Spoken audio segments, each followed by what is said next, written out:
हमारे देश यानी भारत का इतिहास युद्धों से भरा पड़ा है। फिर चाहे वो महाभारत का युद्ध हो या रामायण काल का युद्ध। परंतु आज से 70-80 साल पहले की बात करें तो भारत पर राजा महाराजाओं का राज हुआ करता था। भारत पर कई ऐसे महान राजाओं ने राज किया जिन्होंने हिंद की इस पावन धरा को सोने से लबालब कर दिया। इसी कारण भारत को इस समय में सोने की चिड़िया कहा जाता था। भारत के सोने और अकूत संपत्ति को लूटने के लिए कई विदेशी लुटेरे भारत की तरफ बढ़ने लगे। लगातार हमले कर करके लुटेरों ने भारत में अपनी हुकूमत कायम कर ली। पर बदलते वक्त के साथ हमारे देश में भी कई महान शूरवीर योद्धाओं ने जन्म लिया। इन वीरों ने अनेकों लड़ाइयां लड़कर भारत को आजाद करवाया और भारत में स्वराज की अपनी सत्ता कायम की। और एक वक्त ऐसा भी आया जब भारत में राजतंत्र या यूं कहें कि राजाओं का शासन समाप्त करके लोकतंत्र यानी जनता का शासन लागू कर दिया गया, जिसके बाद इन महान राजाओं के राज्य और सिंहासन उनके हाथों से जाते रहे। आज हम उन्हीं महान राजाओं के वंशजों की बात करेंगे। उन महान योद्धाओं के चिरागों को हम देखेंगे जिनके दादा परदादा ने इस देश में स्वराज और स्वाभिमान कायम किया। अतः हम जानेंगे कि राजाओं के वंशज क्या किया करते थे और कहाँ रहते हैं। उम्मीद है आपने इस वीडियो को लाइक कर दिया होगा। चलिए शुरू करते हैं महाराणा प्रताप के वंशजों से। महाराणा प्रताप मेवाड़ के सूर्यवंशी सिसोदिया राजवंश से ताल्लुक रखते थे। सिसोदिया राजवंश को भारत के सबसे प्राचीनतम राजवंशों में से एक माना जाता है, जिन्होंने मेवाड़ पर 1000 साल तक राज किया।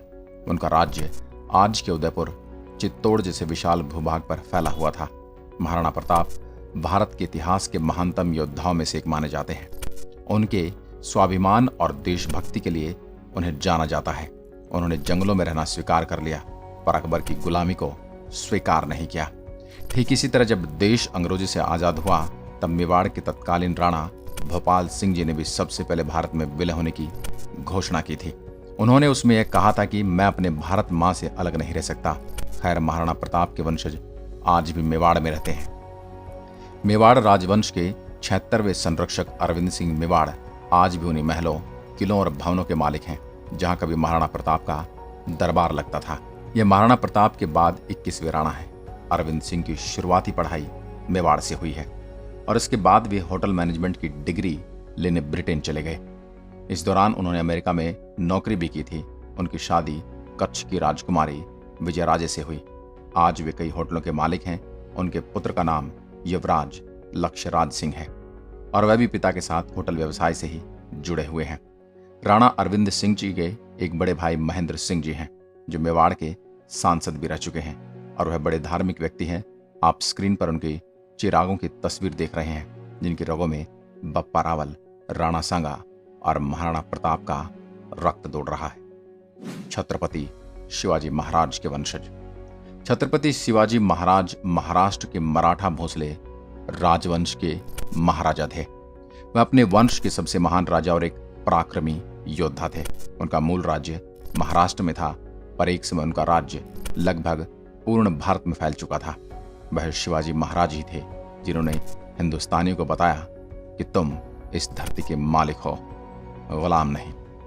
शिवाजी महाराज ने हिंदू स्वराज की शपथ ली, जिसके बाद उन्होंने मुगल साम्राज्य की ईंट से ईंट बजा दी। छत्रपति शिवाजी महाराज के बाद उनके 3 वंशजों ने आगे राज किया, पर शिवाजी महाराज के पोते शाहू महाराज के कोई संतान नहीं थी, जिस कारण उन्होंने एक दत्तक पुत्र राम राजा को गोद लिया और उन्हें मराठा साम्राज्य का अगला छत्रपति बना दिया।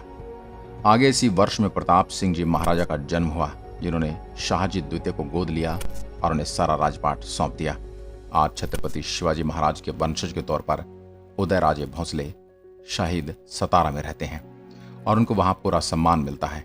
वहीं शिवाजी महाराज के दूसरे वंशज छत्रपति मालोजी राजे भोसले कोल्हापुर में रहते हैं। उक्त दोनों वंशज आज विराट जागीर के मालिक हैं और राजनीति से जुड़े हुए हैं तथा भारतीय जनता पार्टी से सांसद हैं। बाजीराव पेशवा के वंशज। बाजीराव पेशवा इतिहास के सबसे महान योद्धाओं में से एक थे, जिन्होंने मराठा साम्राज्य का परचम पूरे हिंदुस्तान में लहराया। वह एक महान योद्धा और बुद्धिमान सेनापति थे, जिन्होंने अपने इतिहास में एक भी युद्ध नहीं हारा था। उनको अपराजित हिंदू सेना ने शिवाजी महाराज का पक्का चेला कहा जाता है। बाजीराव के स्वर्गवास के बाद उनके पुत्र को ही अगला पेशवा बना दिया गया, जिन्होंने मराठा साम्राज्य को अपने चरम तक विस्तार दिया। जब साल 1818 में बाजीराव द्वितीय पेशवा बनते हैं, तब तक अंग्रेज भारत पर पूरी तरह से कब्जा करने में कामयाब हो जाते हैं, जिसके बाद उन्होंने पेशवा के इस पद को पूर्ण रूप से बर्खास्त कर दिया। फिर भी बाजीराव द्वितीय ने नाना साहिब को गोद लिया और उन्हें अगला पेशवा नियुक्त कर दिया। आज बाजीराव पेशवा के यही वंशज पुणे के रघुनाथ नामक बंगले में रहते हैं। बाजीराव की 10वीं पीढ़ी के पेशवा विनायक राव पुणे में भूवैज्ञानिक हैं। वहीं इनके बड़े भाई पेशवा कृष्णराव एक जौहरी हैं और सामान्य जीवन जीते हैं। इनको कोई नहीं जानता कि यह पेशवा बाजीराव के वंशज हैं। ना ही किसी तरह का सम्मान इनको वहां मिलता है, बस सरकार की तरफ से इनको सालाना पेंशन मिलती है। इसी कड़ी में बाजीराव की दूसरी पत्नी मस्तानी के बेटे शमशेर बहादुर के वंशज आज इंदौर में रहते हैं, जिसमें मौसम अली बहादुर उर्दू के अध्यापक हैं। सम्राट पृथ्वीराज चौहान के वंशज राई, पिथौरा और दिल्ली के आखिरी हिंदू सम्राट के नाम से प्रसिद्ध सम्राट पृथ्वीराज चौहान चौहान वंश के सबसे प्रतापी राजा थे। उनका राज्य आज के दिल्ली, अजमेर और पंजाब के विशाल भूभाग पर फैला हुआ था। सम्राट पृथ्वीराज चौहान ने कई युद्ध लड़े और वह एक विजेता रहे। पर साल 1192 में तराइन के मैदान में सम्राट पृथ्वीराज चौहान और गजनी के शासक मोहम्मद गोरी के बीच युद्ध में सम्राट पृथ्वीराज चौहान की पराजय हुई। इस हार के बाद सम्राट को कैद करके गजनी ले जाया गया, जहां उन्होंने वीरगति पाई। पृथ्वीराज चौहान की इस पराजय के बाद चौहान साम्राज्य बिखर गया। इसी समय सम्राट पृथ्वीराज चौहान के पुत्र गोविंदराज चौहान ने कई आक्रमणों को पराजित करते हुए रणथंबोर में एक बार फिर चौहान वंश की नींव रखी।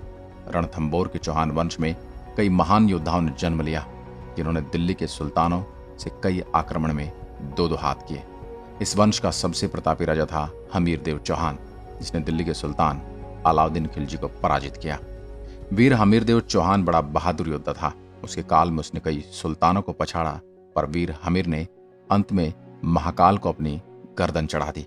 जीत के बाद चौहान राजवंश समाप्त हो गया। आज सम्राट पृथ्वीराज चौहान के कई वंशज पाकिस्तान, राजस्थान और उत्तर प्रदेश में मिल जाएंगे। टीवी कलाकार नकुल मेहता ने भी दावा किया है कि वे दिल्ली के अंतिम सम्राट पृथ्वीराज चौहान के वंश से ताल्लुक रखते हैं और सम्राट पृथ्वीराज चौहान उनके पूर्वज थे। दोस्तों, उम्मीद करता हूं आपके हमारे देश के वीर योद्धाओं की जानकारी अच्छी लगी होगी और इसे आगे तक जरूर पहुंचाइएगा। इतिहास की ओर से ही रोचक जानकारियों के लिए हमारे पेज को फॉलो जरूर करें। मिलता हूं एक और ऐसे ही दिलचस्प वीडियो के साथ। तब तक के लिए नमस्कार, धन्यवाद।